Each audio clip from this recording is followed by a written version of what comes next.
So for these markup problems, then for this given, a pair of shoes cost 5,000 pesos and it was sold for 6,200 pesos. So what is the markup rate? So first, we need to find the markup value. So this is equal to 6,200 pesos, then minus 5,000. So the markup value is equal to 1,200 pesos. Then from this, we can find now the markup rate. And to find the markup rate, so this is equal to the markup value. So 1,200, then divide by the original price. This is 5,000 pesos. Then times 100. So this is equal. So we have this 1,200 divide by 5,000 equals then times 100. So the markup rate is equal to 24%. Then for this problem, so a man bought a jacket for 700 pesos, then mark it up by 25%, then give a 12% discount.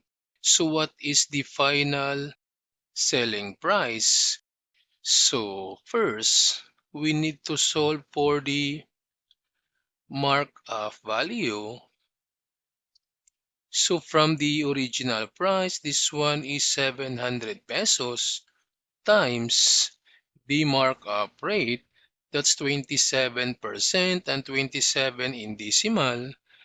This is 0.27. So to find the markup value, so we have this 700 times 0.27. So that's 189. So this is equal to 189 pesos. Then we have now the new price. So for the new price, so we have the original price plus the markup value. That's 189. So the new price is equal to 889 pesos. And from the new price, we can find now the discounted price. So to solve for the discounted price, so this is equal to the original price or the new price. That's 889, then times 1 minus the rate of the discount. That's 0.12.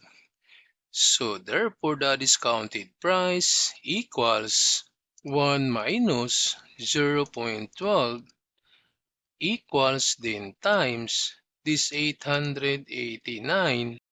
So therefore the discounted price is equal to 782.32 pesos. So this is now the final selling price. So again, the final selling price is 782.32 pesos.